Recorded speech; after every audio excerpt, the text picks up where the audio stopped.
Uh, Hello. I did make some updates. I didn't have a ton of time to do anything today, but I did do some minor updates in that I extracted all the road code out of the main game scene, and it's now in its own class. But my request for like pro tips on how I could improve my organization still stands. If anybody is interested and feels like taking a look at the code I currently have on the repo. I'm open to suggestions. But yeah, so that code's been modularized, and then I added some more debug stuff, which is interesting. The reset road button probably shouldn't be touched very much. It doesn't do good things. It does bad things, actually, honestly. So yeah, that happens, and it's not good. But the other ones are interesting. Um, can turn the fog on and off. The rumbles. No more rumbles. No more lanes. No more ground. Goodbye, ground.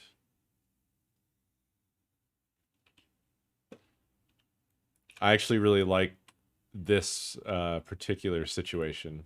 I think this is an interesting, like, you're gonna just have a floating road. So Rainbow Road is possible.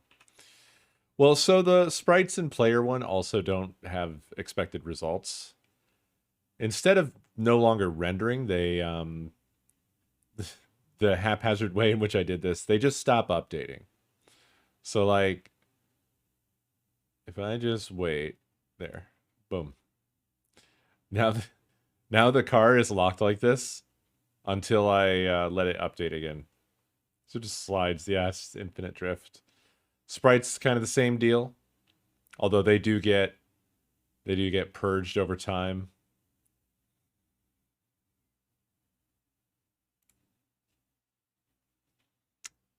And I can also turn off the road. So now we're just sky drifting.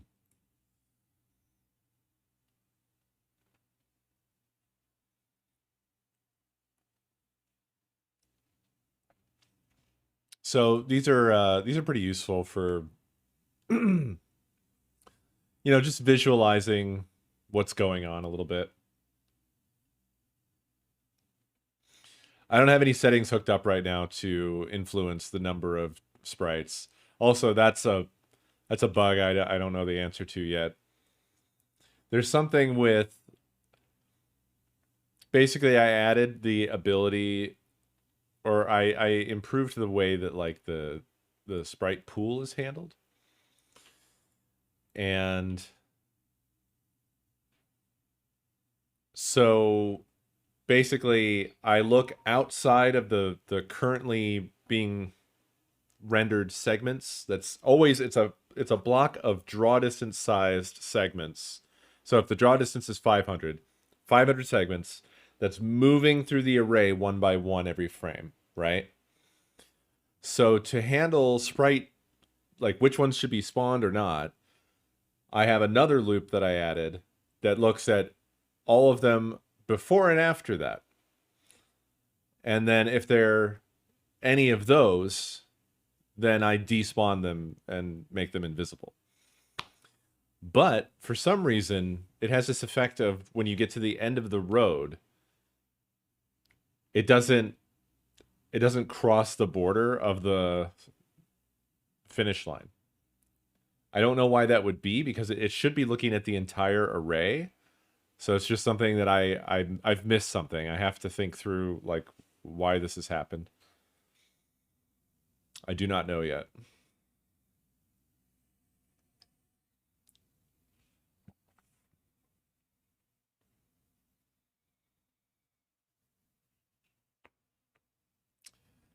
But that's it as far as changes since I last saw it. Here it is. Here it is. See?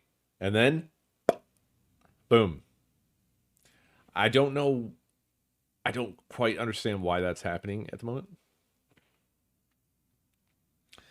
I also took some time. I feel like I got in my head a little bit about all of the complexities of this code, but really the only thing that's actually like complex in a way that's really difficult is just the projection part, and only because of the math. But once the projection is done, which is the first thing that happens, which is happening right here, so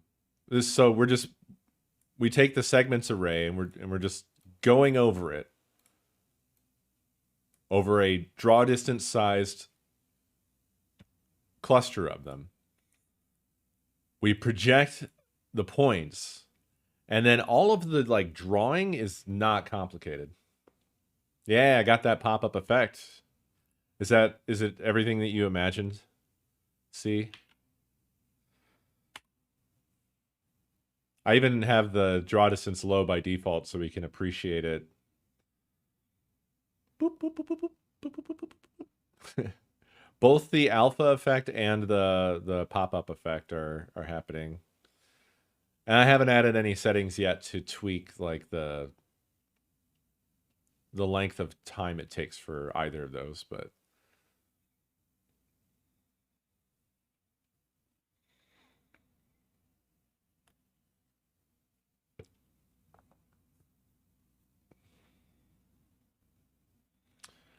I don't know.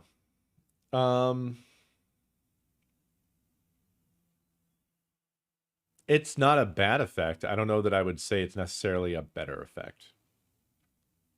I think that just alphaing it is also nice. That's the way Slipstream does it, and I have no problem with the way Slipstream looks. I really wish I could analyze that Oh Dear game. I'd really like some really crisp, clean footage of that game. Unfortunately, apparently it was only released on the PlayStation Network because it was a PlayStation Vita game. And obviously that no longer exists. And it has not been released anywhere else. And this makes me sad. Because it's... I don't think it's a good game in terms of its main premise, but like everything other than that is really cool. The sprites are not affected by fog yet. No.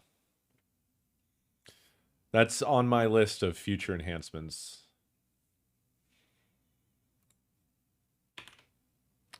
But the game I speak of is this game called Oh Dear. And the content warning on this would be that there's the whole premise that sucks about it is that other than driving, the only thing you try to do is drift through and kill deer. And that part is stupid. But the art, and just, I'm going to show a little bit of this. So if the content warning bugs you, I mean, you can kind of get a taste here that it kind of looks like jam.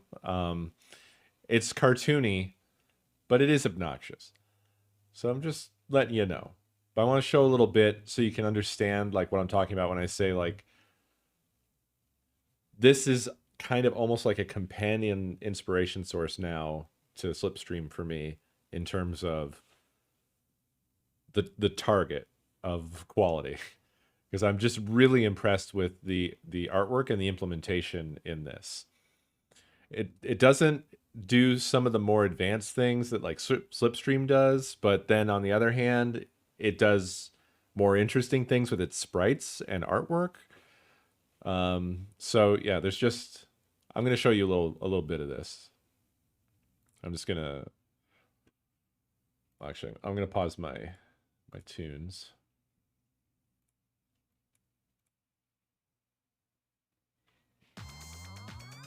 It has interesting music. I don't know if I would say it's really good music. Unfortunately, this is probably going to be in bitrate hell.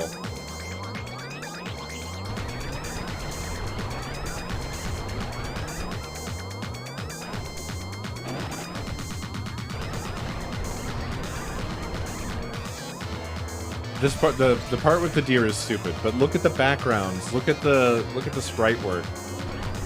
Look at this bridge. Ugh. I really like the caves, the way they did the caves. The lights here along the road and the fields look really good. There's another video as well down at the bottom here. Yeah, this there's a really lot of interesting, useful information in this article about some of the difficulties in approaching some of these things, which are things I'm going to have to deal with because I want to do exactly this kind of stuff. I want to have caves and tunnels and overhangs. Oh, look at this background, though. That's just a fucking really beautiful, nicely done background. I like a lot.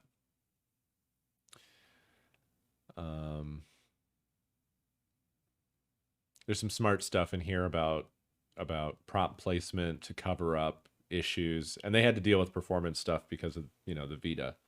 They had some pretty tight limitations, but like this is a really cool setup where you've got like this overhang that you're driving a curve under this really nice looking overhang, and then on the left side this is actually an animated waterfall coming down, which rocks. Like that's just really nice. Oh yeah, covering up gaps where, like, depending on if you're going downhill or uphill, sometimes the sprites would push apart in weird ways. So then they would insert like just cover up sprites, but like it looks even better with that. I also really like the attention to detail when it comes to color theming the whole scene. And they also do cool transitions between biomes as well. It's a little bit weird, but there's never any sort of split road. It just goes to like the biome just digitally disintegrates and gets replaced, which is I think shown better in the next video.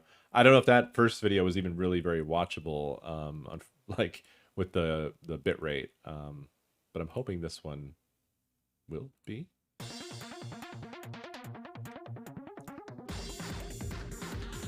Look at that waterfall. That rocks so hard.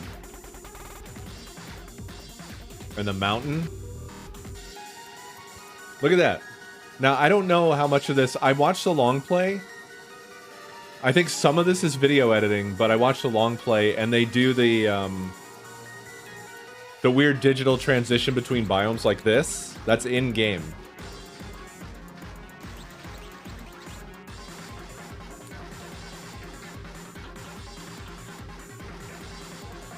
Maybe you're thinking of Neversoft, which did Tony Hawk.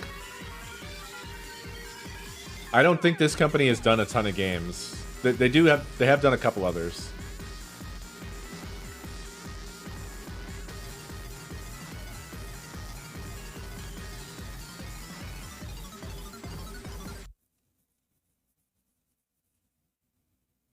So, like, in terms of features that this game has, it doesn't really have a ton of things that we don't already kind of have in ours. It's just more about, I mean, there's obviously there's interesting stuff going on with the camera, I noticed. Like, where there's like some trailing when the drift is happening or when you're in curves, the camera responds to inertia kind of separately from the car a little bit, which is interesting. And I feel like there's something to play with there in terms of one of the fun things about racing games, particularly these arcadey ones, is that there's this sort of exaggeration of the feeling of racing and speed, right? And I think a common trick is to like turn the camera into turns, which is kind of, that's like when you're driving, you look into turns and stuff. You don't just look straight ahead while the car is turning and just sort of wait for the world to realign in front of your eyes, right? So the camera sort of having a little bit of drift and response to, what's happening, I think is a nice touch. They don't do any split roads or anything. They do have texturing though, I've noticed, which I think I may have found a solution to in quads. I'm just not sure yet. Um, their car looks really nice. It's just a station wagon, but I think it's implemented really nicely. It looks super smooth in its transitions to the degree where at first I wasn't sure if they weren't just using a 3D model. Why is this happening? What happened? YouTube, why are you like this? But yeah, the biggest primary thing from this game, okay, we're just done, I guess, that I was impressed by was the implementation of the art, and just how fantastic it all looks together. I want to achieve really good stuff like this, and you can see that the road actually does have some texture here. It looks like they were doing they're trying to create the look of shadows actually from the trees on the road, which is nice. That's a nice touch. So that's probably like an overlay, and it's just a normal road render, but they put like a texture over it with like a blend mode, I guess. And they do the same thing for the grass in the fields and so forth. So I really want to achieve that feature. I really want to create a nice sprite set. I'm super impressed with like these trees, the mountain, particularly the clouds and distant backgrounds in this look fantastic. Love this castle surrounded by forest. It's just really nicely done and incredible clouds behind it.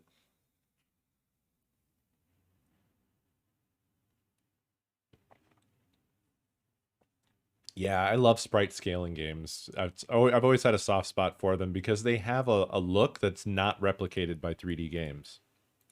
It's just not, it's not recreated because, well, obviously 3D games have the benefit of having a fully 3D world. So you don't really get this sort of surreal experience that you would get with like particularly Sega's super scalar games are nutty, right? That was sort of the pinnacle, I think. If I look up super scalar.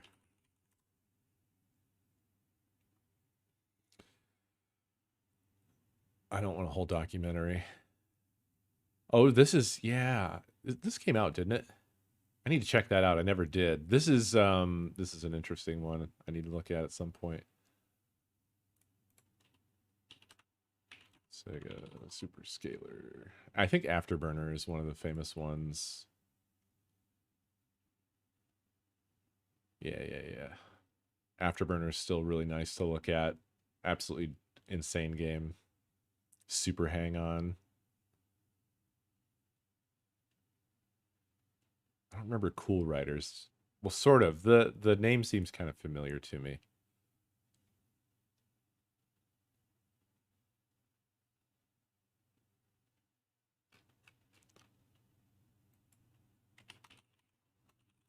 Afterburner is a classic, though. Did ya? What was your DM? Say what? There is a Windows version? Oh, weird. Oh. Oh, I see. I think I see what's happening here. I'm definitely interested. For examination. Yeah. Except instead of being one sprite, one layer of parallax. But it is though. Unfortunately the stupid video stopped working for me. Let me give it a refresh. But I'm pretty sure it was multiple actually I don't want to. Here we go. Oh hell yeah. God, Afterburner still looks insane to me. Because it's got the world as like this field of cloud sprites, and you can just see them moving with every turn that you do. Everything about it is so good. But let me look at oh dear, long play. Here we go. Just turn this down.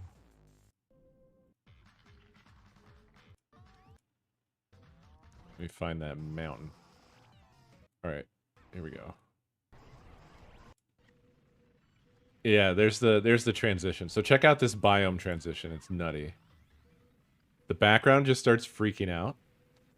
It transitions, and then the road just changes. It just loads the next road. They don't bother with anything else for the road. Only the background does a fancy. It's like look at the background. Don't look at what we're about to do to the road. Just look at the background. This owns apart from this stupid ass gameplay. I would take it as just a driver. I love the waterfall. That's brilliant, but we should I'm looking at the background here. Yeah, okay, so there's 3 layers of parallax. There's a sort of mid-ground of trees. There's 4 layers. So there's trees and then the main mountain. There's so much going on, it's hard to see. This effect, I don't know if it really works, in my opinion. The cloud, like the low layer of clouds, I'm not sure that really sells. I don't know if you never get to look at the mountain for very long. Oh, yep, and it's changing too. Let me go back a little. Yeah, let's look here. Yeah, I'm pretty sure there's 4 layers. There's the clouds, and then there's the distant mountains, the main mountain, and then the trees. Yeah, those mountains are moving independently. Yeah, I think there might even be multiple layers of trees. I want to have like a lot of layers of parallax for my backgrounds. I was already planning on that. Like I want to have, obviously the furthest background I want to be a lerpable, sort of gradient color rectangle. And then I want to have like a cloud or stars layer, and then distant, basically what we just saw, like distant, middle, probably multiple middle, and then foreground. Maybe multiple layers of each, like back, mid, and fore, and then like, and also depending on what the composition calls for, of course. I see what you're saying. You could do a little bit of a, you could give the mountain itself a sort of 3D effect, right? I get what you're saying now.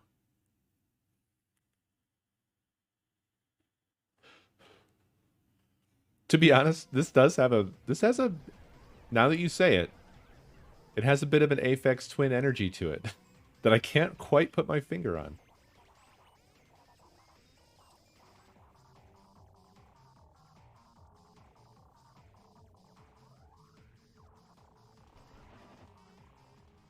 But yeah, this owns. Oh yeah, the tunnel. This first tunnel that you go through in the castle village has a cool lighting effect going on, which I think is literally just transparent bitmaps. I don't think it's actual. I don't know if there's anything particularly special about it.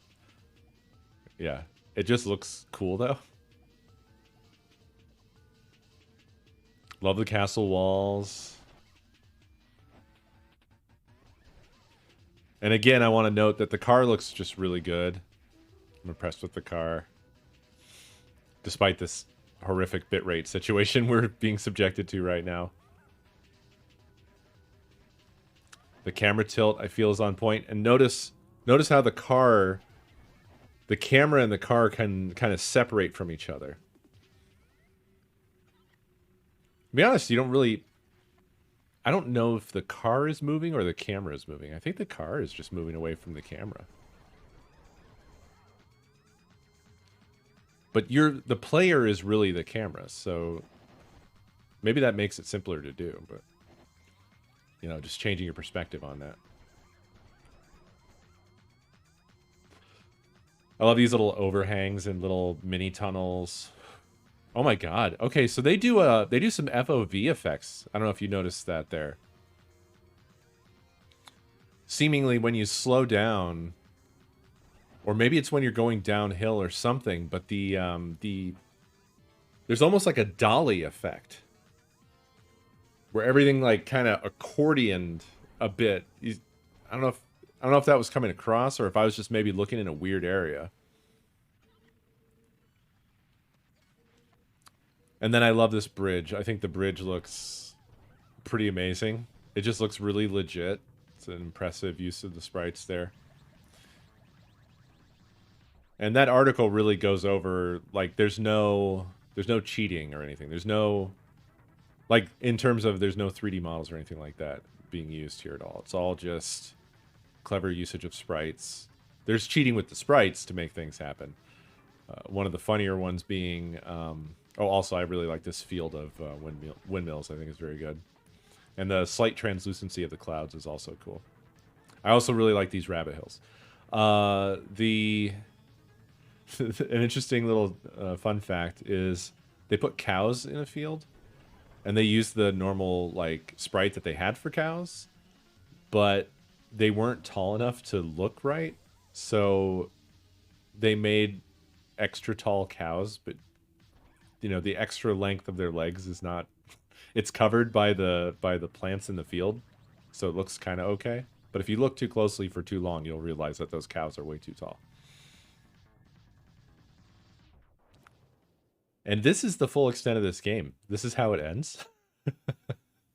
um, that's all there is to it, I think. Yeah. We have just basically witnessed the entire thing. I think we can go farther. But it is very cool. It's definitely inspired me even further in that kind of to think about how like it doesn't necessarily even have to have every crazy feature or anything.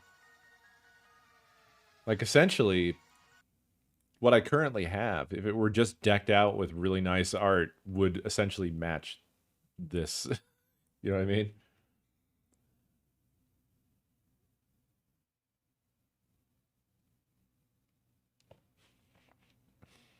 So, and that part, I don't know. I don't know if I'm going to get on that level. I did start experimenting today with just sort of like getting out some feelings towards how maybe I would want to approach some sprites. Thank you. Plus, I haven't tried to do pixel art in about a billion years, and I feel like that's going to be a tough aspect of this. But basically, the approach that I'm testing out here is starting from kind of blocking out a silhouette that conveys like whatever it is that I'm aiming for, and then going in and just doing values, like the darkest areas and then the next lightest, and then just kind of painting in detail only in values, which I think should help to like create a lot of detail and stay focused on like the sort of giving things a sense of weight and depth and volume. Yeah. But I don't have any overall game plan yet, so I don't want to like embark on creating tons of sprites or something like that. Although apparently, according to that article, despite how well that game came together visually, that was their approach. Their approach was throwing shit together haphazardly. They didn't have like a real game plan for the art. So I don't know how they landed at something that looks as good as that without a solid plan for the art, but so saith the article.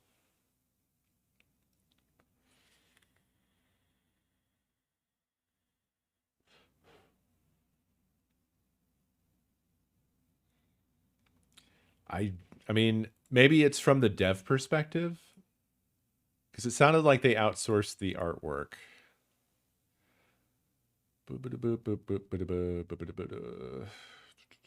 Where segments are the same width everywhere. Yeah, this also helped me to re-examine my code as well, or really the code that I borrowed, because like I was saying, we've been kind of like treating it as being so super complicated, but it's just the math part for the camera that's complicated, and only that part. The rest is really oh yeah, we had about 7 artists on this game that were not necessarily talking to each other. where no two of them are even in the same country. And so it was that one artist made all of her assets the correct size relative to the car, whereas nobody else did. Theirs were much bigger. See this Vine. Oh no, does this link? What do these do? What do these old Vine links even do? Ah, nothing. Damn, I really want to see that. Ah. Why didn't they put a screenshot at least? Shit. I haven't read this like 100% in full, so I just saw that for the first time. But yeah, everything has to be relative to the size of the car. When I started placing assets, somewhere in here it talks about how they didn't really plan how this stuff was going to go together. But again, that might have been from like a developer perspective and not so much the artists. The artists probably had a game plan, right? In fact, there's about 7 levels, so there's probably 7. Each artist probably did a level or something like that. In which case, then there would have been a reasonable theme planning within each level, if that's the case.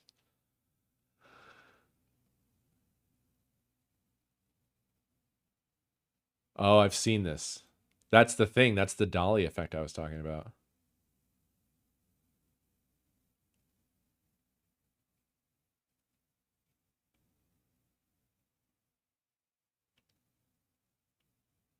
Anyway, this is a really good article for this sort of information. Really, really, really, really good article. It's very interesting. I was so happy to have stumbled across it because I've had such a hard time finding good information about pseudo 3D racers. I know of old games that do cool shit.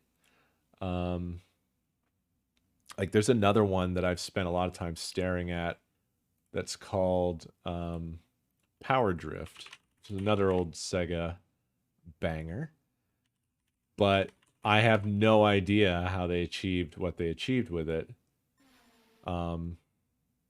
It's a totally different approach where instead of polygons, the entire world is made out of sprites and they have total free movement of the camera. So they do the old Sega thing of just showing off with stuff like that. Like they do level flybys with the camera, which you'll see in a second. And they have really wild, like the levels can like cross over each other and stuff. And this is from 1988. It's a really impressive title. Here we go. Look at this. Now, granted, that doesn't look really super great, but once you're in it and you're in speed, it comes together and it looks good. It like the road, you can see it kind of form into a single shape. But when you're going slow, you can see every single sprite, right? It also has jumps, which is cool. So it can have gaps. But also you have total 3D levels where you can see courses crisscrossing over each other and stuff. There's also some cool little Easter eggs where like you can transform into the Afterburner car or the Hang-On guy. Saturn is weird. It's really wacky.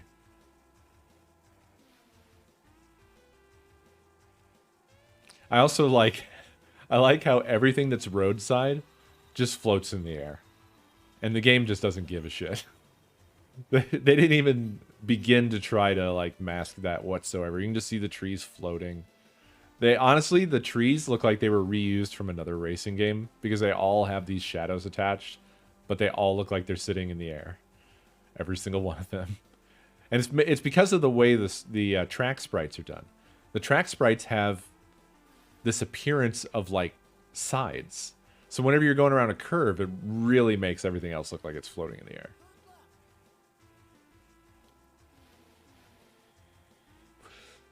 But nevertheless, this was some cool shit for the time. Really impressive game.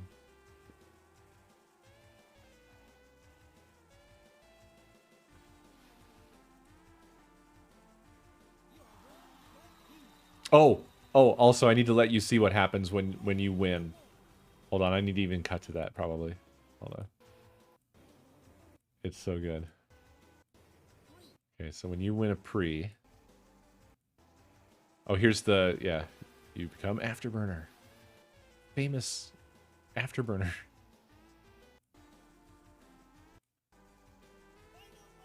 Final lap. So whoever is doing this long play just wins everything. Like they do.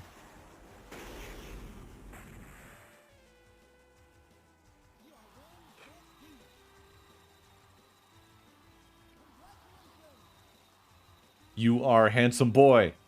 You are a handsome boy. You are great. Are you impressed now? Boy? Handsome boy? Oh, what's that sound I hear? It's Afterburner 2! Hell yeah.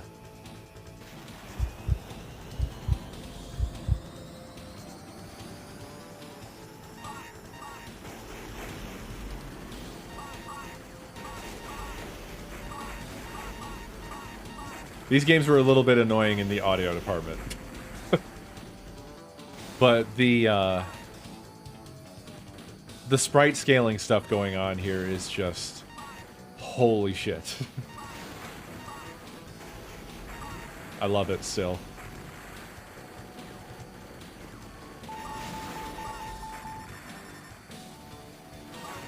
There's like a space version of this that they did as well. Oh yeah, of course. Yeah. Top Gun was the inspiration for stuff like this, for sure.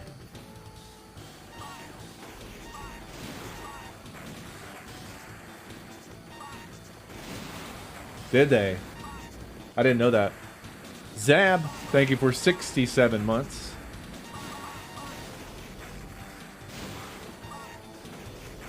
Yeah, I really want to play Parasite Eve.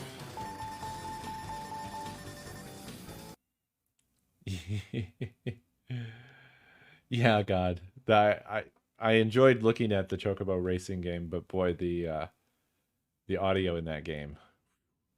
It is an assault on the ears, for sure.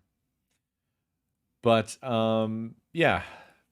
Part of the debug thing, like I was saying, of like hiding this stuff,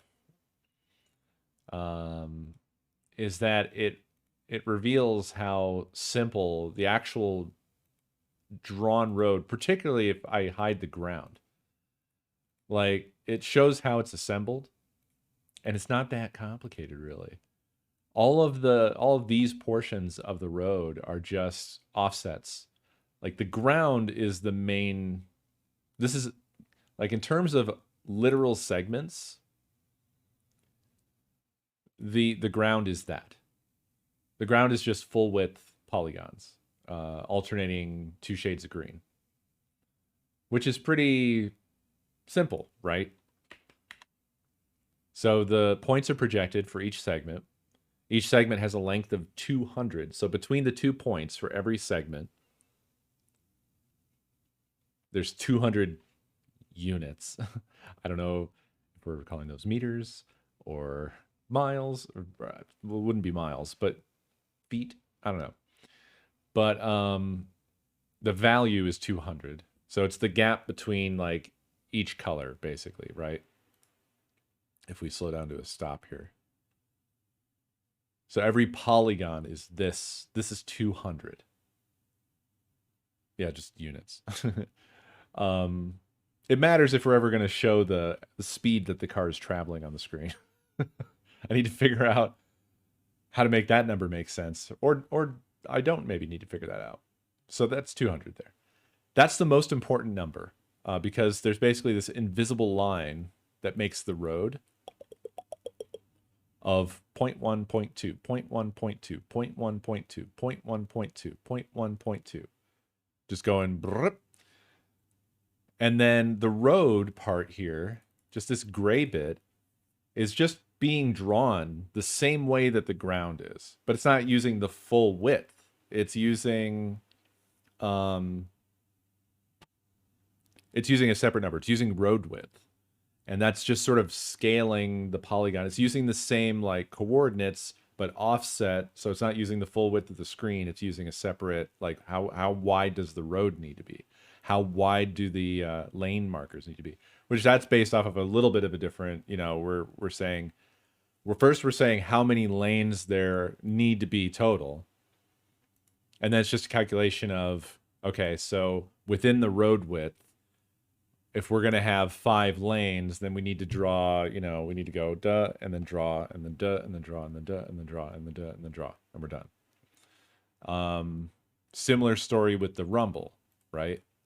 So if we want to draw more interesting road stuff or multiple roads, I think that that's pretty straightforward.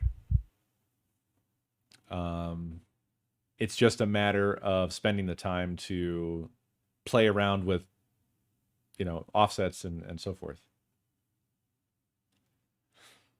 Well, so that part's a problem, see, because like the method that's being used for drawing now is very literally drawing canvas style, like drawing graphics to the canvas in the HTML5 way. I mean, we're using WebGL overall to render the canvas, but the method right now for showing the ground and the road and the lanes and the rumble and all that is a very heavy method of drawing. So to add more detail, I think I want to move to quads. I'm not 100% sure that that's going to be the answer, but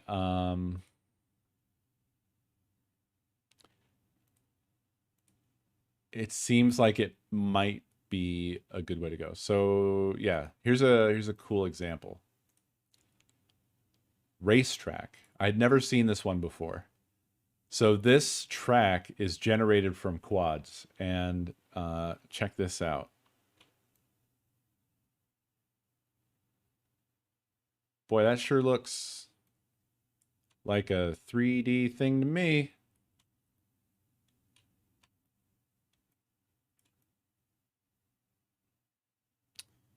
And this is in Phaser. There's no plugin to make this happen. I'm not sure. I think they were added in 3.2, so I would need to make sure that I'm above that. I should be on 3.5.5 too. Yeah, no problems. And then check this out. Check it out, check it out, check it out. Boom. Okay, well, it doesn't like it when the camera gets too close. But it's pretty sick, right? And then there you can see the faces.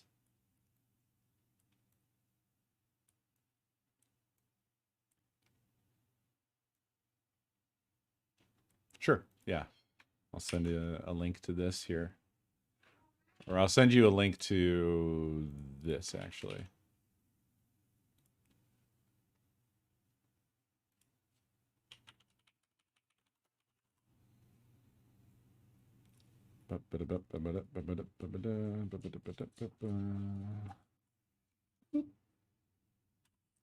Hi. After all that, all I want is a hot beverage and a snack. Yeah. I shouldn't even want a snack.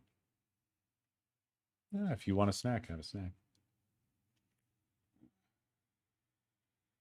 Also, I spent all day with you. Exclusively. And he still walks in like, hey. Or he still reacts when I walk in like he hasn't seen me for hours. That's what's great about Chew. I don't know. I just came in to complain. And to wait for my water to boil. Would you mind doing me a little quickie favor? What do you want? Just a refill on my eggy nog. Galaxy Force 2, yeah, that was the one I was thinking of. It's very similar to Afterburner. I think both of them are. Yeah, it's like Afterburner in space. What's that? Have you heard them? Yeah, well, I mean, look how small they are. Also, I haven't been able to find the one that I really want. The one, my favorite one of these is the Southern Comfort caramel. It's really good. Well, you enjoy your cold beverage. Thank you. Get your hot beverage.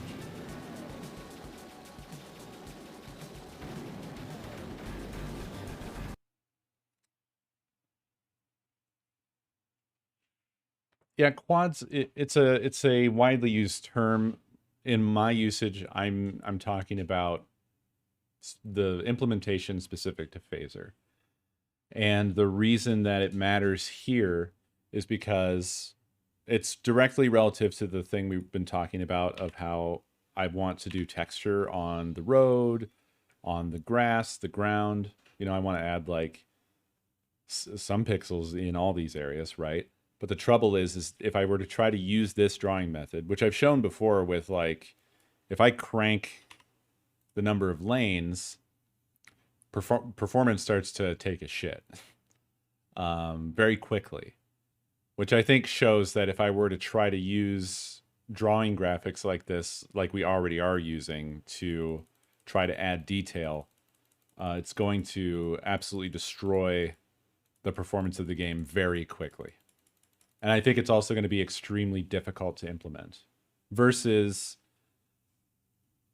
so with quads, um, this is something I struggled with in the past. I mean, we talked about this the other day where I was showing you like, well, there's these meshes, but I can't skew them. And I can't really use it the way that I want to because I was thinking like, I tried to use these with my dungeon game, right? Because I thought these could be the faces of my walls, but I couldn't change the perspective. You see how like when I rotate this, the corners, they move in perspective, right? But I can't change that. I can't change the FOV, essentially is what it amounts to. That's not really the true, like that's not what's truly happening here, but I can't change the amount of perspective of this. But with quads here, the important point is that you can manipulate the corner points of the quad, which means I can make a texture, make it a quad, and then use. So let me go to where we're rendering the world. All right, so right here.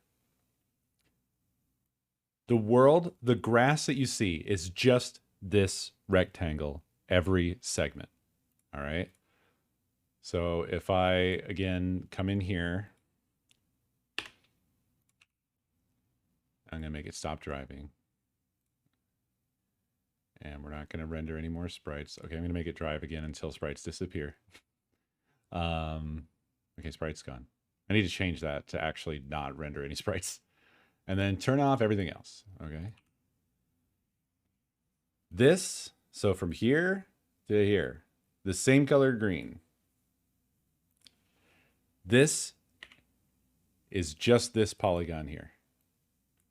XY or X1, Y1, X2, Y2, or whatever. That's not really, it's a rectangle.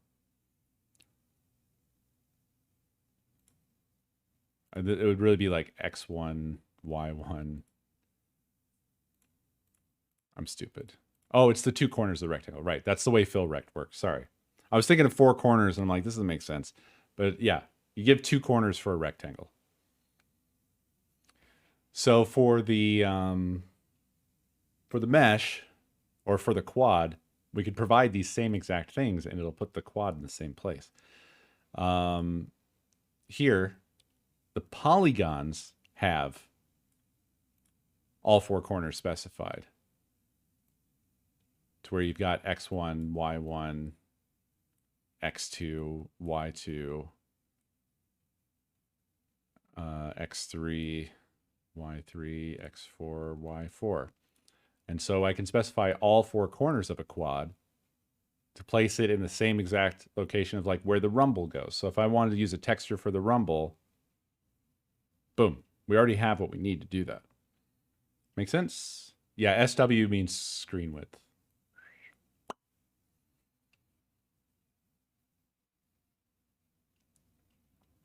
Yeah, I think it's like 2 meters, or really, 100 units in this is a meter. So every segment is 2 meters, or 200 units. That would make it make sense. It would make it make sense enough.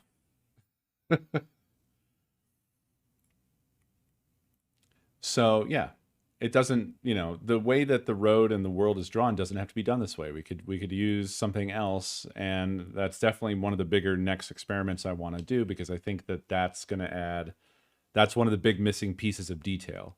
If you make really fantastic graphics for everything else, I think it would still look very good. But I don't think it would look as good with the road looking all plain and normal like this, like it does, the road and the world. I think that matters a lot. And so for rendering like multiple roads, I mean, it takes some unraveling to figure this shit out, right? Like here, you can see that these are the same between the left rumble and the road. But then for the rumble, we're also removing R1. And R1 is this function, which is doing... Right, so that's accounting for the number of lanes, blah, blah, blah.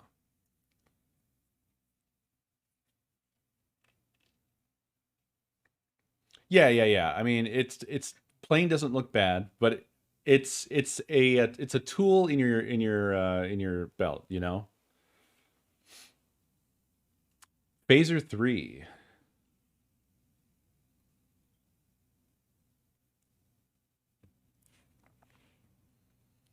Well, I'm not sure. I'm trying to remember, what does Outrun do? I think Outrun does have road texture. Maybe the original Outrun. To be honest, if you look too closely at the original Outrun, there's definitely some parts of it that don't look great.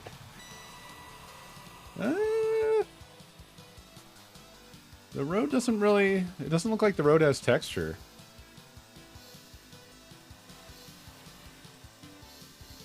I'm still very scared that when I start adding a lot of graphics to this, that we're just gonna find that we're in bitrate hell, and this will all have been for nothing.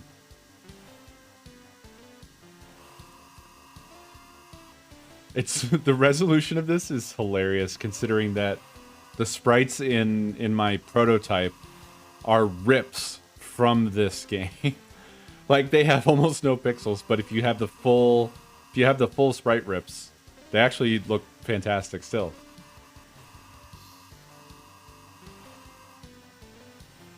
Yeah, the bitrate and the low resolution, it's hard to tell if they actually did texture. I really don't think it does, because I feel like there'd be more noise. There's no noise at all. I don't think that they did any texturing of the world or the road or anything like that. Also, they have kind of weird... The way they did their lanes is odd. They like doubled up with the rumbles. They did lane markers. But yeah, there was their split road effect. Which apparently the way Outrun did this is they literally just drew two on top of each other and then diverged them going in different directions at a particular point. And it's weird because it doesn't quite... You might notice that it doesn't move towards the camera in a realistic way that you would expect it to. Like, the corner at the fork doesn't approach you fast enough. It approaches you in, like, slow motion.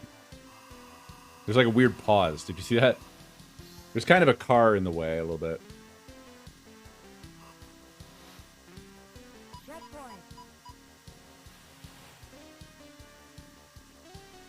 I also need to do some tests on creating fields because I really think the only way you can do that in a performant way is to have long ass sprites. Because when I had upwards of 14,000 sprites spawned, we started to see some pretty significant performance hit. So we don't have the capacity to just do infinite sprites or anything like that. I think it was to give you time to make a choice, but like I like the way that Slipstream handles that, where you're just traveling down a road until you make a choice. No, actually, I think the fork is coming at you, so you still have limited time. It doesn't wait for you, but it looks better than the way it looks in Outrun, where like you keep moving forward, but the world stops moving, kind of, which ain't look right.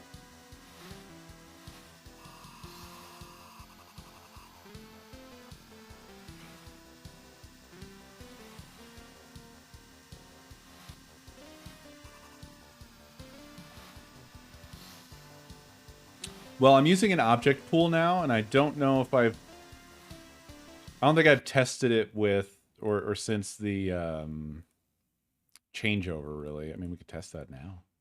That's what this little number business is up here in the top left corner is our object pool. So we have 5,276 total sprites.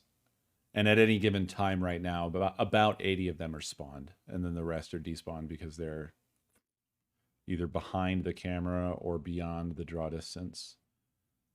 It doesn't do anything more intelligent than that. I disabled the like clip culling because that kind of had a not great effect because my pop-in handler is not very smart. So they would get despawned when they were behind a hill, but then as soon as you got over the hill, everything that was obscured by the hill would suddenly jump in, like that just happened there.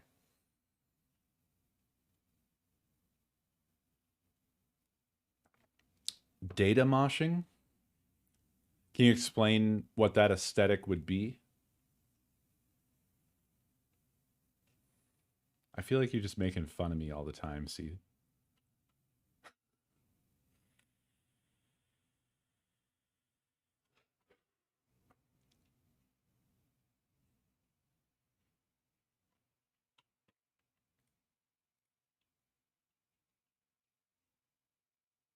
Oh yeah.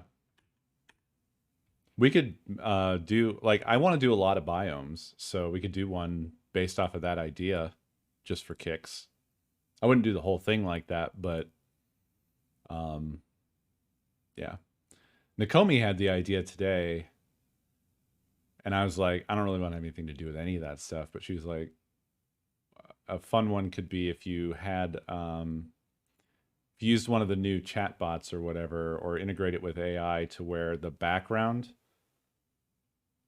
could be generated based off of chat input while you're live. So it would basically do like a mid-journey style thing where it takes your phrase and then it generates the background that you ask for and just puts it in there with parallax.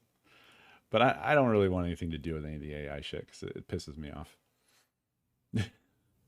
I don't know. We'll see. It just, it feels, all that stuff feels pretty gross to me still. It does sound expensive. What was I gonna do? Oh, sprites. So yeah, I drug all the road stuff out. So our game scene now is finally a somewhat svelte. All of the settings are still in here.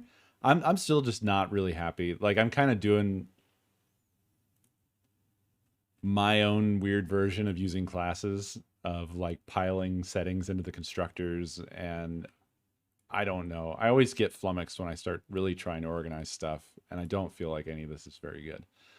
But let's see if we can test slapping some more sprites down. So let's set the draw distance back up higher, and then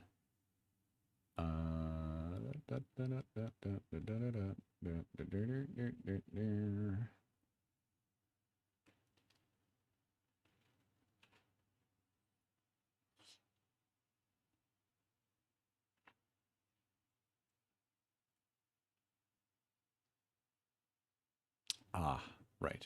Okay, so this is where I was doing that. Let's just uncomment this. Whoops. Not like that, though. Okay, so this is just going to do, it's just going to line the road, I think, with them. All of them, yeah. And that's got a steady 200, but then let's turn this on, and this really does some stuff. It just needs a moment.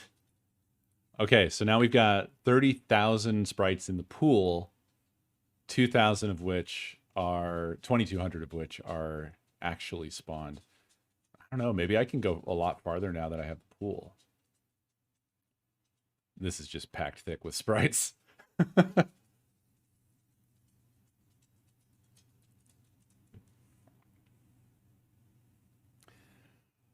Well, given that I kind of work in an advertising related space or adjacent space, and I'm literally witnessing like already chat GPT is threatening and or eliminating potential jobs.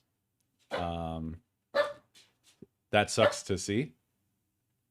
Sucks really hard. Hi, buddy. Yeah, it's later than usual because of our delay, buddy. So yeah, I'm not a fan really. It's all a matter of perspective, basically. Yeah, because before I implemented the object pool, I was I, I was drawing every sprite that was visible every frame, and then destroying every sprite, every sprite every frame.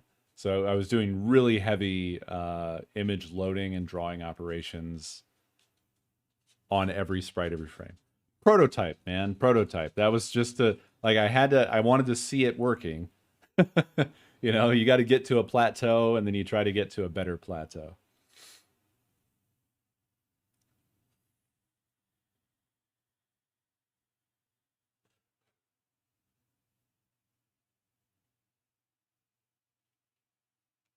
Well, this performs quite well. We can't really see anything because of the insane column along the road.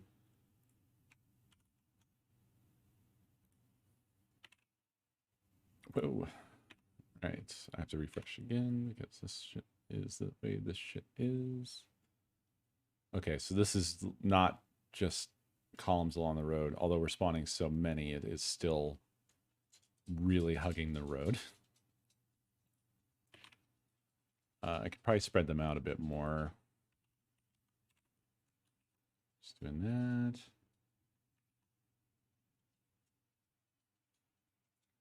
Yeah, see, that's what I'm afraid of, is that it's going to be quite bad for bitrate once I start getting a lot of sprites in this. And like I said, I feel like that's going to really defeat the purpose of having done any of this, which really sucks shit.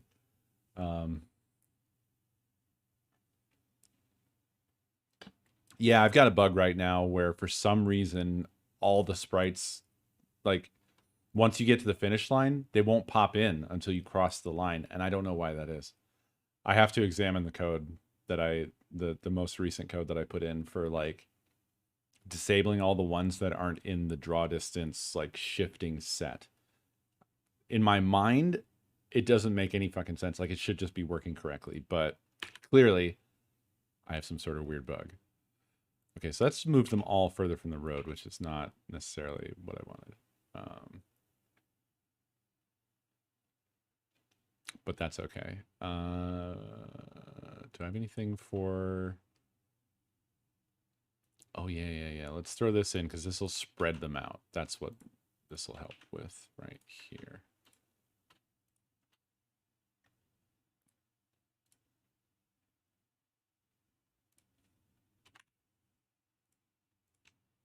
Okay, yeah, that's going to spread them all the fuck out.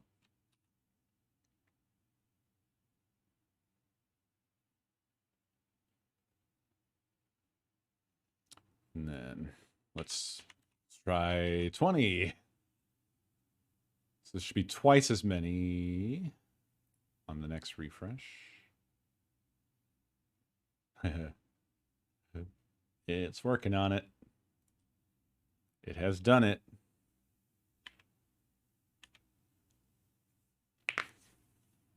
All right, 52,760 in the pool. 4,000 are spawned currently.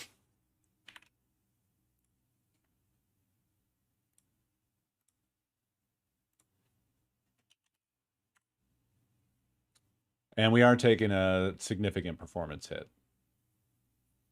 That's like a 50 frames, more than 50 frames per second hit.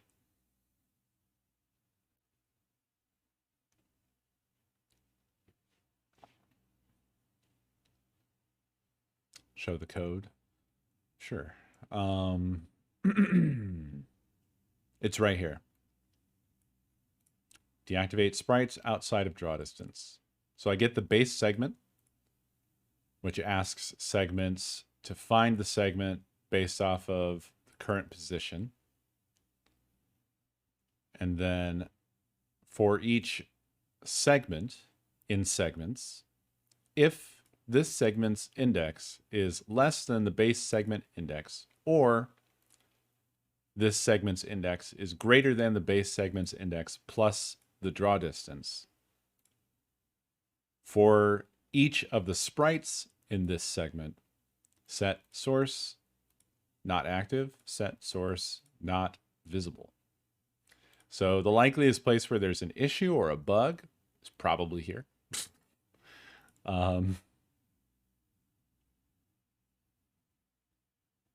We're doing the same thing here when we render. This is called every frame.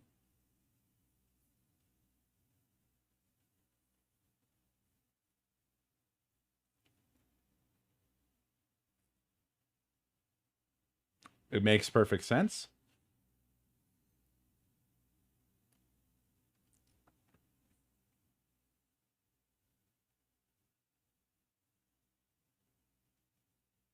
To subtract the track length.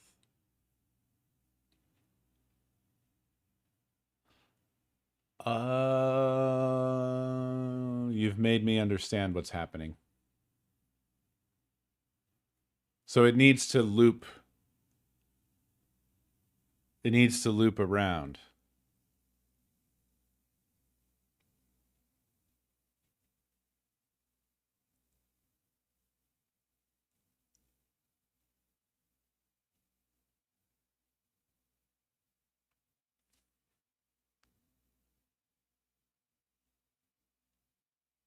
How do I work that into this?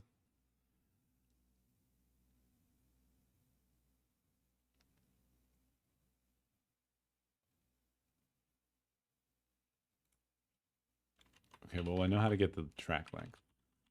It should just be, let's see, that segments, dot length, -1. Also helps to spell correctly. Don't know if I need the -1 in this case or not. Good old off by 1 error.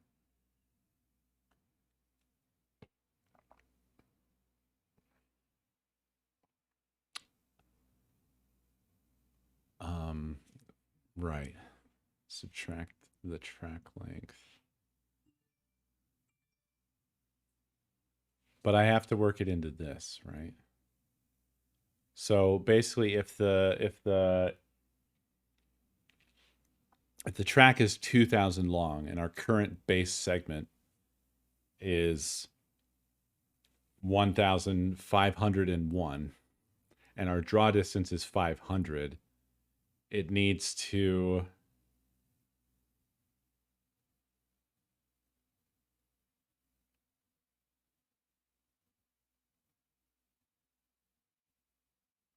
why doesn't this cover it?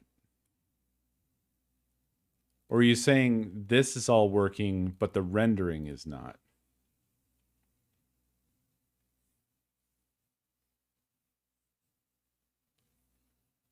Mod? You mean like modulo? I mean, JavaScript has modulo.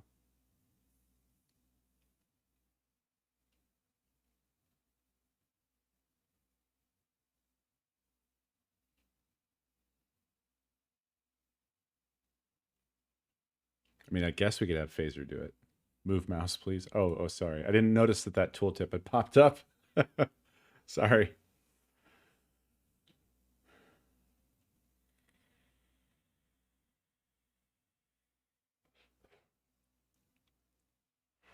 I was like, what could the mouse be covering in this case? Oh, just all of the code.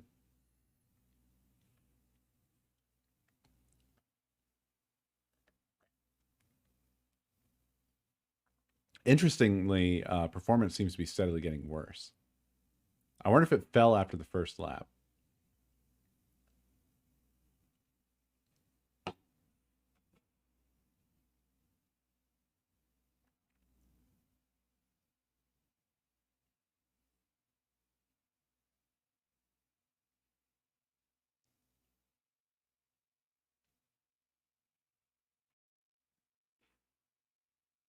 Yeah, this is bugging me because like for a second I felt like I had it, but then when I look at this, I'm trying to figure out like how do I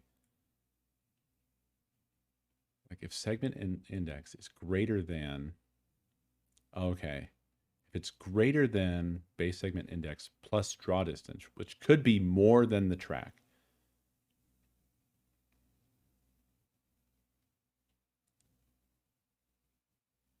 So as you approach the end of the track, this just narrows down to nothing.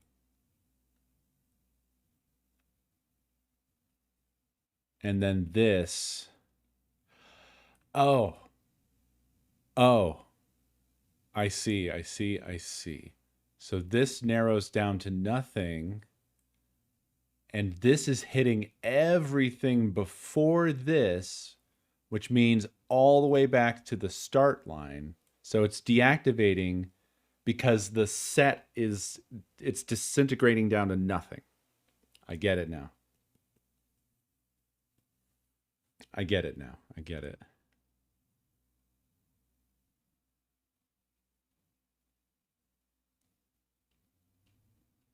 That's the logical issue here.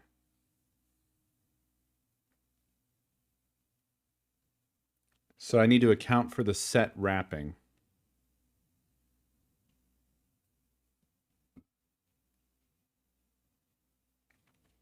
Why do I have such a hard time wrapping my head around this stuff?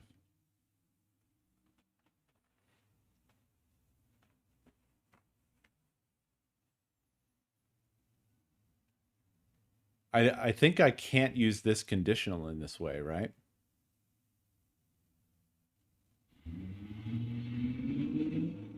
Yeah. I don't think I can have the or.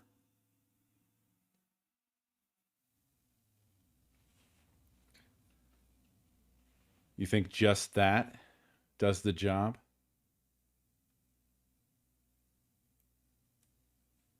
So we ditch this. I don't quite understand mathematically how that makes this work.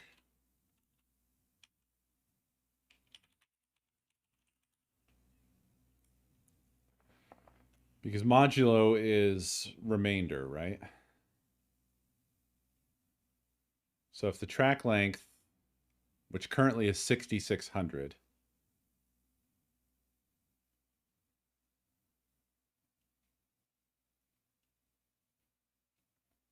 I mean, it doesn't fucking hurt to just try it.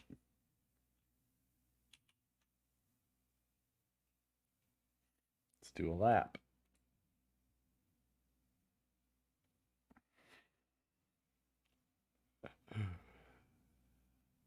I wonder what our maximum amount of sprites is then.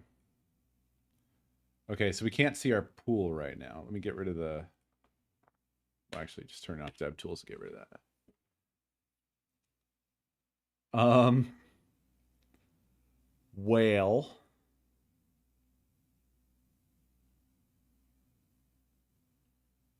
It's not despawning them anymore. I thought it wouldn't because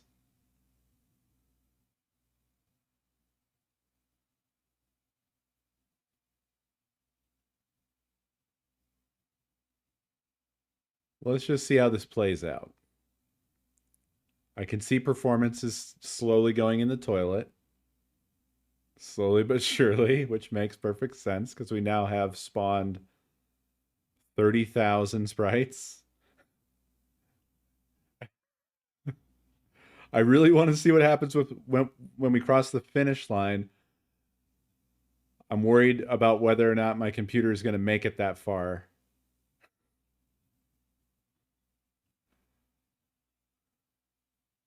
It should be coming up pretty soon here. We're about to run out of sprites, so that's how we know where we're at.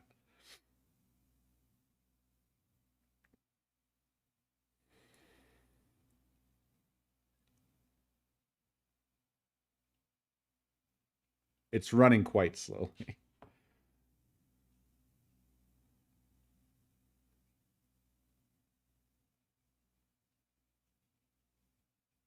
Um, we didn't even cross. Look, well, everything was waiting for us, so this has definitely changed the problem. I don't know why at that point though it decided to despawn everything. I guess the math flipped over at that point.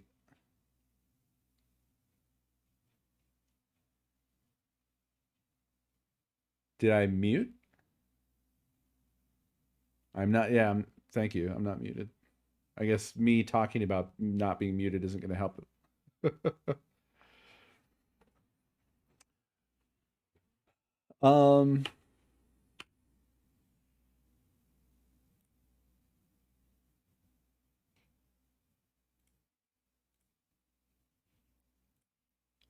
Well, so like,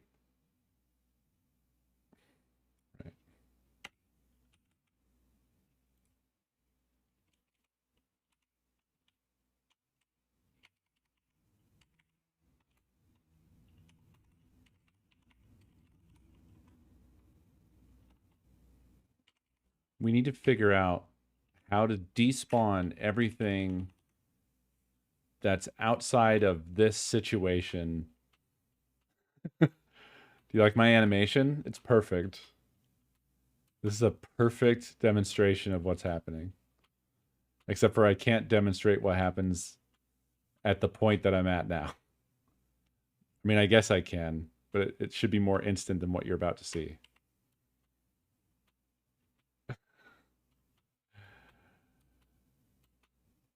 No, they're not. Well, they're not meant to be generated new every lap. We're using an object pool, and we're specifically what we're supposed to be addressing is despawning them when they're like behind the camera or essentially outside of the drawing area is what's supposed to be happening. This was an attempted answer to that problem, and it failed. Because what's happening here is if segment index is greater than base segment index plus this draw distance. So like if you were at position, let's just say 1 plus 500, okay, modulo track length, which is 6,600. And the segment we're looking at is, 666.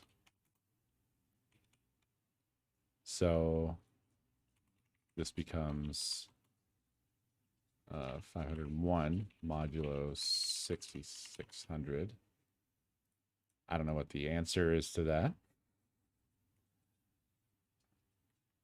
How does the game know if you aren't on the first loop?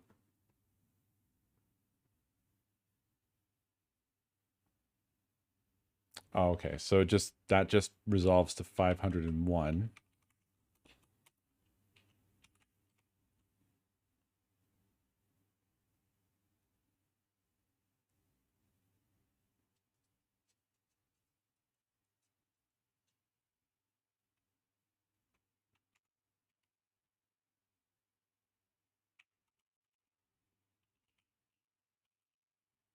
This is what's currently happening.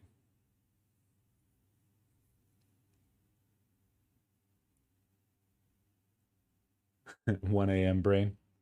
I have 1 a.m. brain all the time.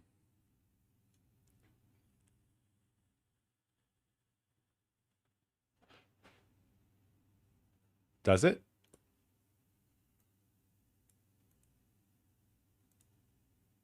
Programmer.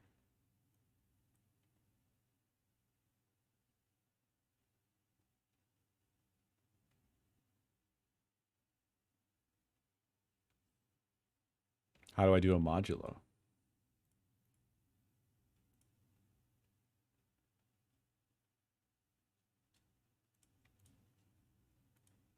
Oh, that's cool that that does that. Is it literally, is that modulo right there?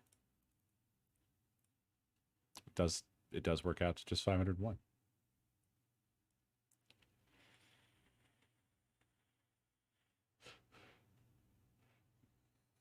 I guess I just, when I see a percent sign in a calculator, I don't expect it to be modulo. What's regular standard have? Does this do modulo? No. I don't know what this does. It doesn't work that way in the standard calculator, so I didn't expect it to here, but obviously it does, and that's cool.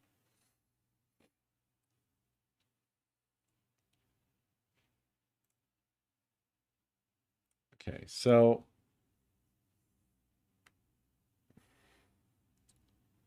the problem with this is, isn't this always going to be, it's always going to come out to 501 or whatever. Sort of.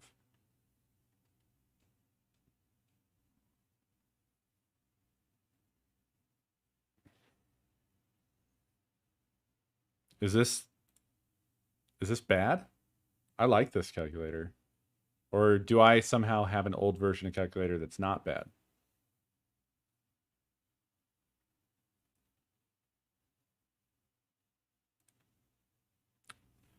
Right, yeah. Yeah. So do we have it inverted? Like, should it be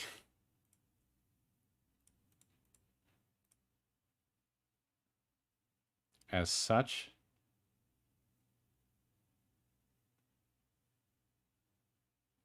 Does that even fix our problem?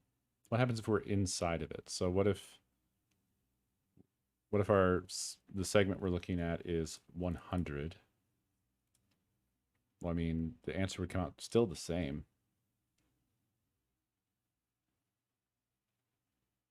Wouldn't it? Base segment.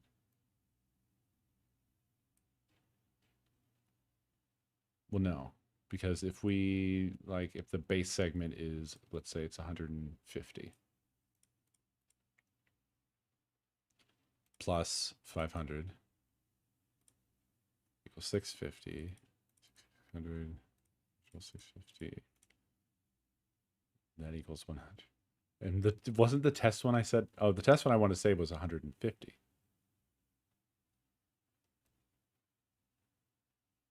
But this would despawn it still.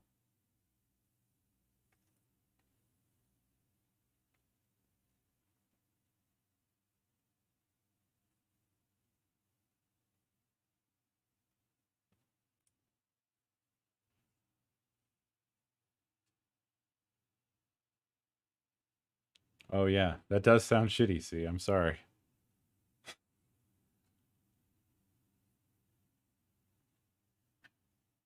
Yeah, sure.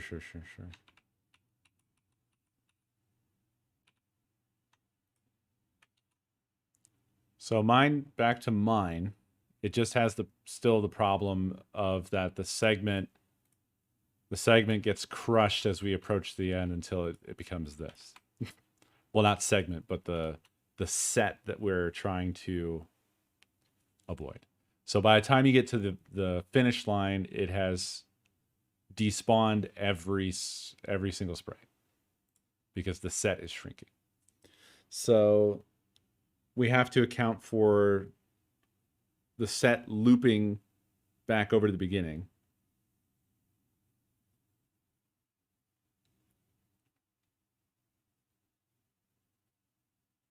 Is it really another case? We probably are handling this somewhere. segment dot looped. Dot looped. Huh?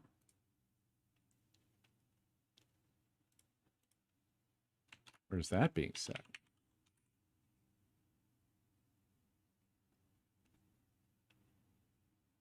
This position minus position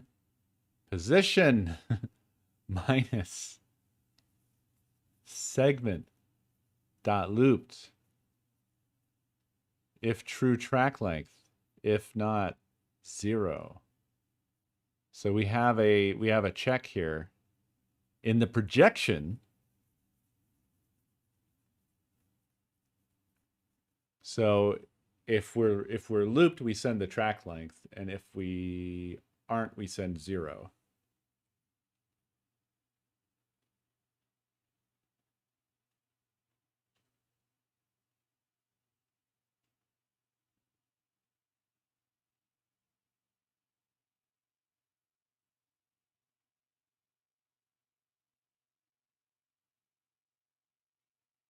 Yeah, hey Oso. That's correct. So this is just looping over the entire track and trying to despawn all sprites that are not within the constantly shifting window of draw.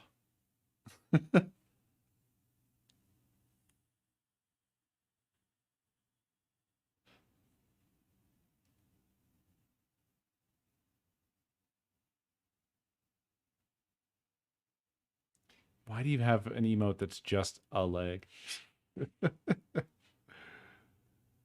uh,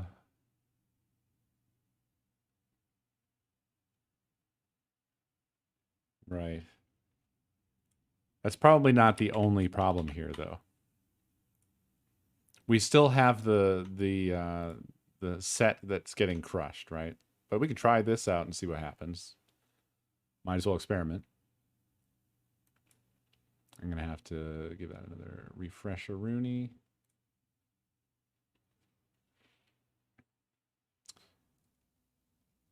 Yes. So this is called clear is called every frame. We throw out all of our graphics, and then we get our base segment, which is we find the segment based off of the current position, which is basically the player position. And then we iterate over all the segments in the track. Yeah, I didn't expect that just switching it to and was going to work. In fact, everything, every single sprite is spawned right now. Every single one of them. So this is effectively just disabled. This is disabled any culling of the sprites whatsoever. Oh God, it's gosh, that's really a lot. That's just a lot of them. Boy, boy, golly gee.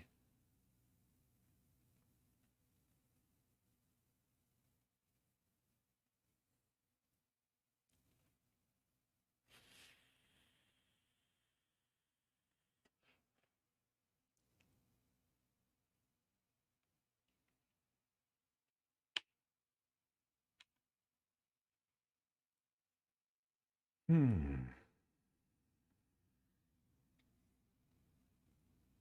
Yeah, because the segment can't be less than and more than the set.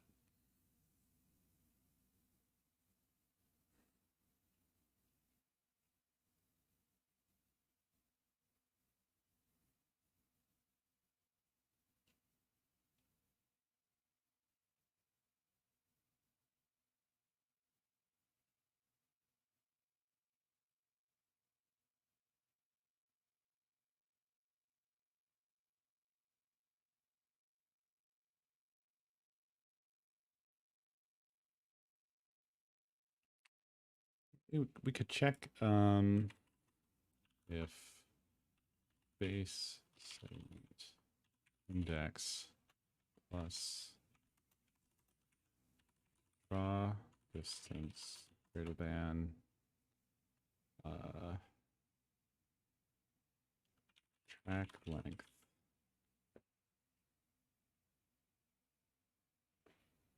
Right? If that's the case, then base segment index minus track length.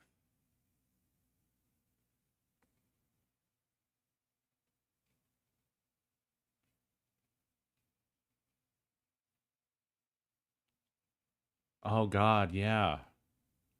A knot would simplify this quite a lot, right? I think. I think you're right. That makes sense. I see what you're doing, I think. So I'm gonna try it the way you've written it here.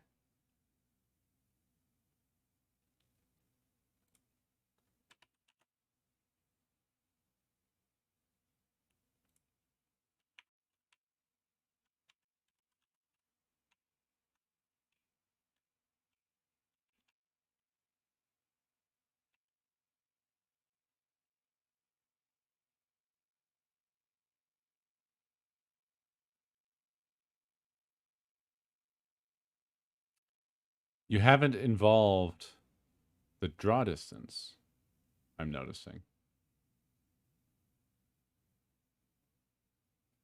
Is it not needed at all?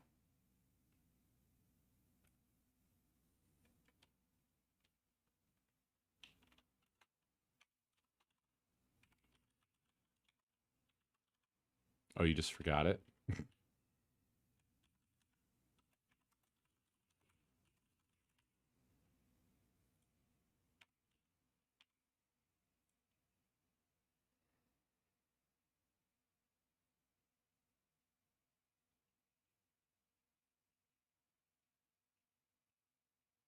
It is a lot, yeah.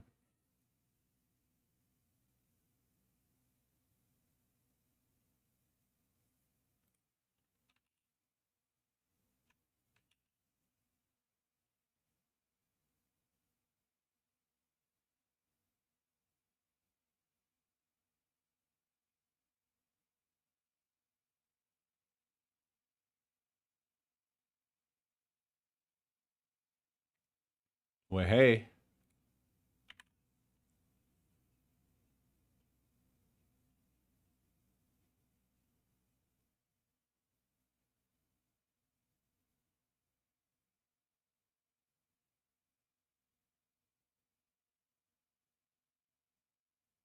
We have a stable spawn set.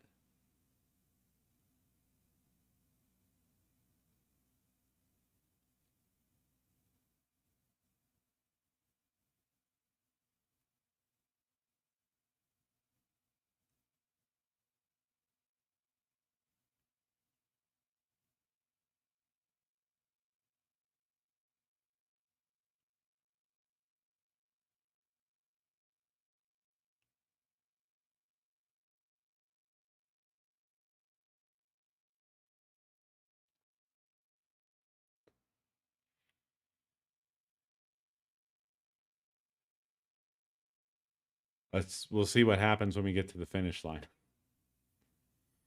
That's the test. But I feel pretty confident because I don't think this would be working at all with the way that it's written if it didn't work pretty much correctly here.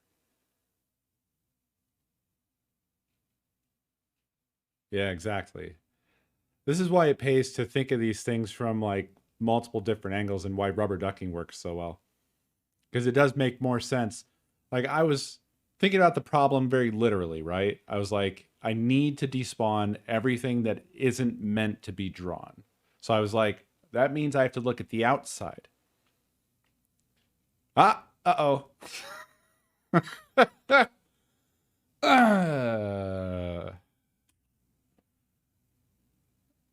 Yeah. Whoops. It's a harder problem than it seems, I guess. Also, what happened to my preload? My preload scene. Oh, there it is. It was like not showing up half the time.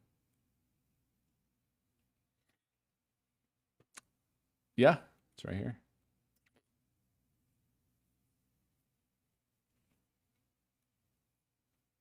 I thought we really had it there. I'm just refreshing again one more time to make sure it truly has the latest. But it looks like it's behaving exactly the same way. I just never turned the music back on or back up. Or no, back on. I paused it because we were watching videos.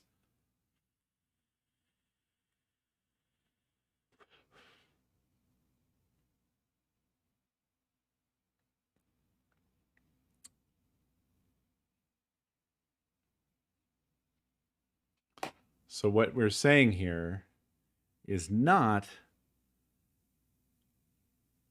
everything outside.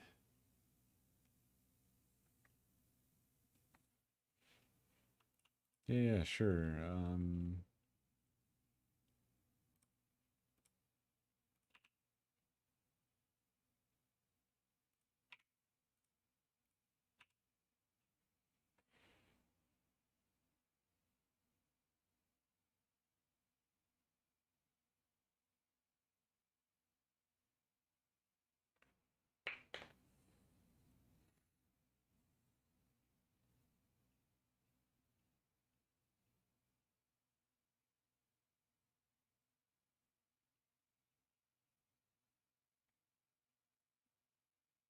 It's impressive when it's running fast, isn't it? I expect this is probably bitrate hell.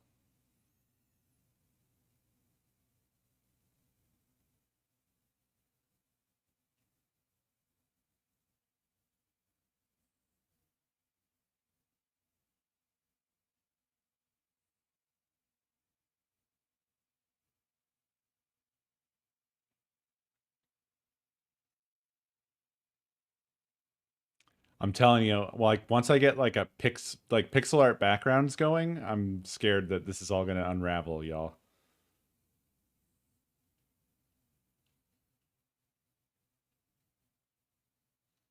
Right, yeah. Obviously it's not less than one. So what are we missing there from like a formula perspective?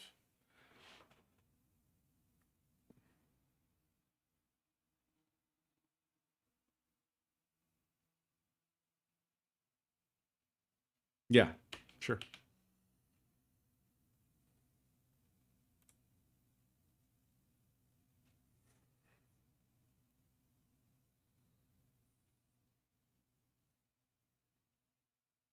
It's not seg index, grayer base index, and segment index.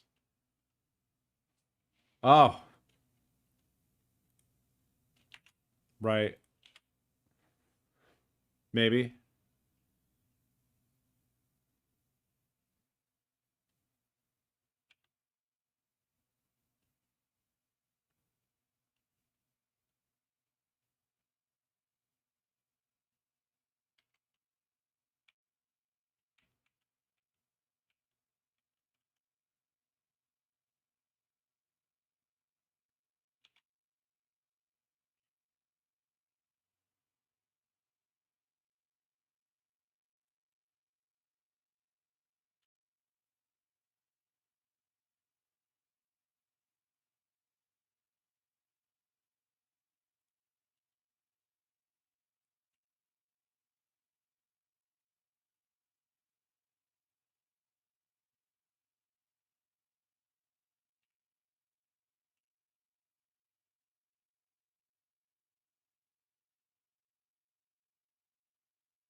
Nah.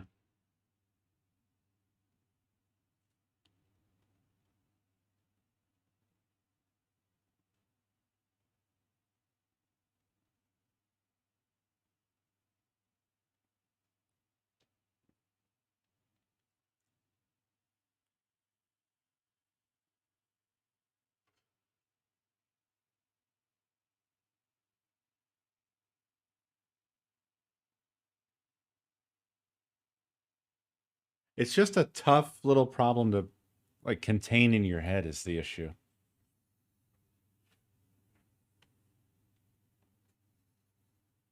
this moving set.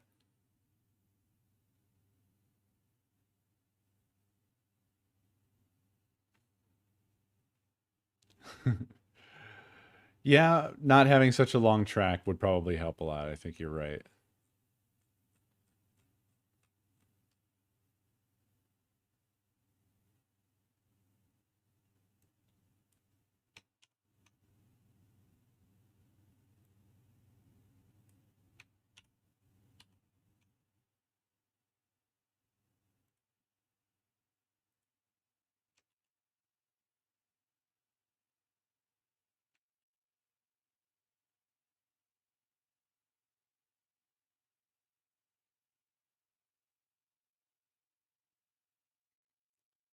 Maybe not long enough.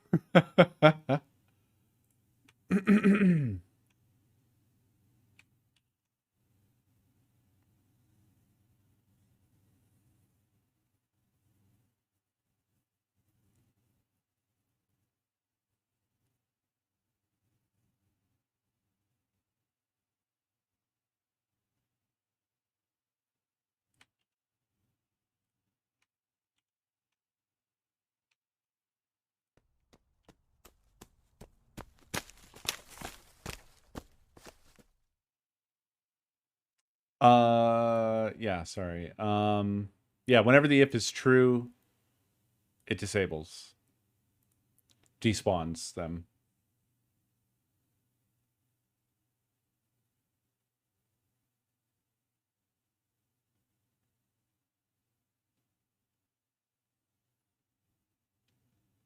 What's interesting here is Soccer, thank you for the raid.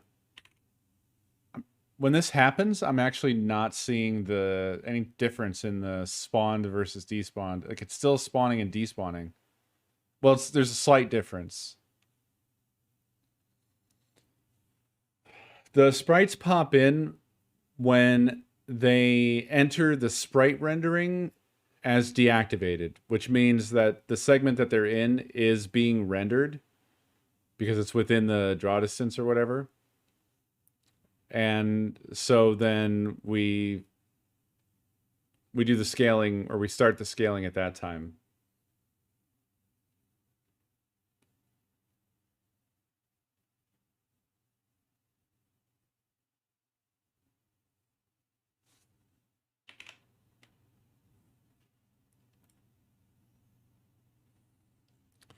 So that's down here. So basically, when we're rendering the sprites for this segment, we check to see, is this active, this sprite?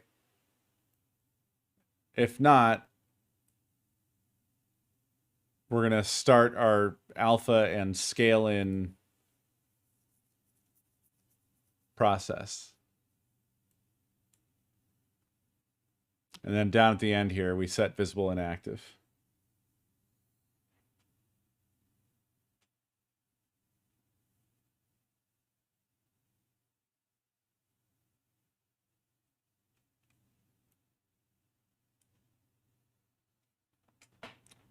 Segment index less than base index.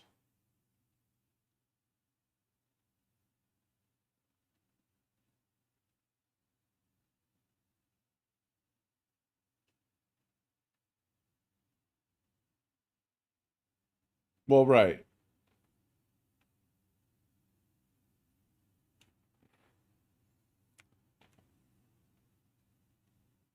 But how can it not care about the array length is basically our question here.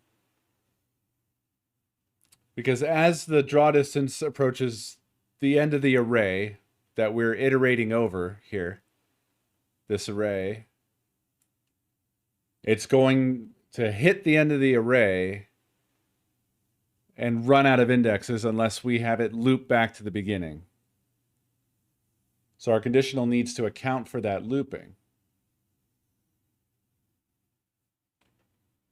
The behavior we have right now is just strange, though, I'd say.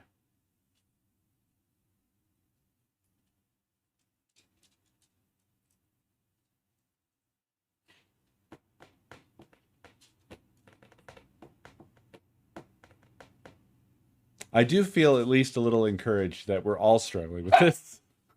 So I'm not alone in the struggle. Hey bud, I should give you your medicine. I'll be right back.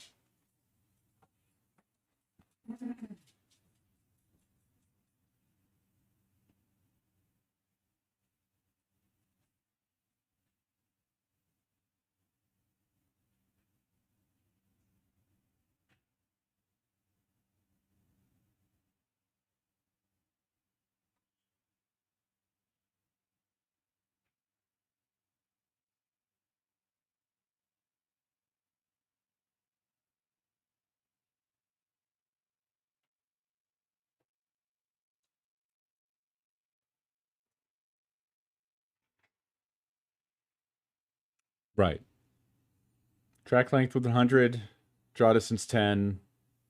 We're at 95. So it's got to loop back around to 4 or whatever. Yeah.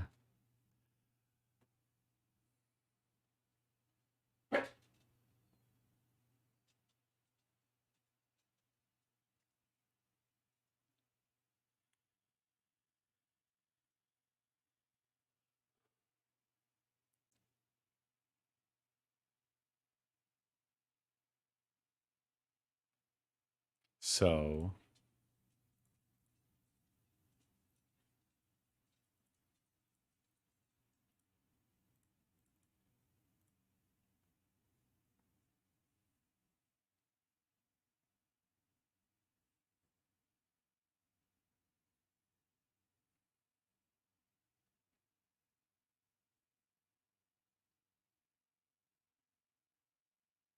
unfortunately, I basically gotta go without having solved this little issue that we ran into.